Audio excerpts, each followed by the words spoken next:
तो मैं तो पूछता हूं उन लोगों से कि आप अखबार पढ़े होंगे, टीवी में समाचार भी देखते होंगे, मोबाइल पे भी आता होगा।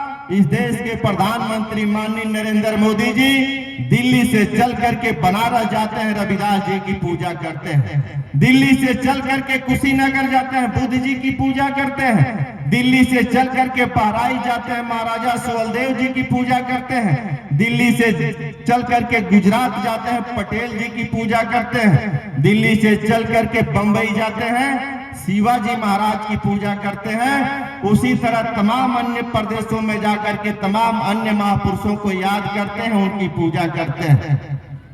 तो अभी इस देश में हम लोगों ने देखा कि नरेंद्र मोदी जी सारे लोगों को सम्मान देते हैं, सारे लोगों की पूजा करते हैं, सारे लोगों की जयंती मनाते हैं, सारे लोगों की पुण्यतिथि मनाते हैं। लेकिन इस देश का अंत हिंदू सम्राट, मैं नहीं कह रहा, इतिहास कह रहा। जब नरेंद्र मोदी जी की सरकार बनी थी तो नरेंद्र मोदी जी की सरकार ने यह कहा सन 2014 में कि आज 900 साल बाद हिंदुत्व की सरकार बनी है। इससे पहले पृथ्वीराज चौहान की सरकार थी। 900 साल बाद इनकी सरकार आई, हिंदुत्व की सरकार आई। लेकिन मैंने पूछा भारतीय जनता पार्टी के बहुत सारे नेताओं को कि आप बताओ कि नरेंद्र मोदी जी ने अंतिम हिंदू सम्राट पृथ्वीराज चौहान के चित्रों पे कभी फूल चढ़ाने का काम किया? नहीं की।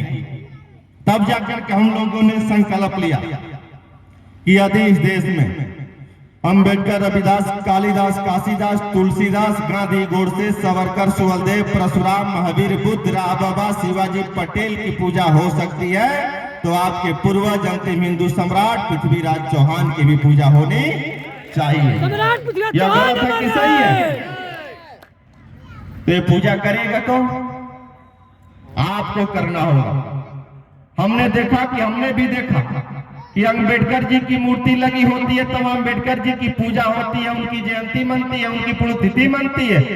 हम लोग भी जाते हैं, महाराजा सुहेलदेव जी का पूजा होता है, जयंती पुण्यतिथि मनती है तो हम लोग जाते हैं।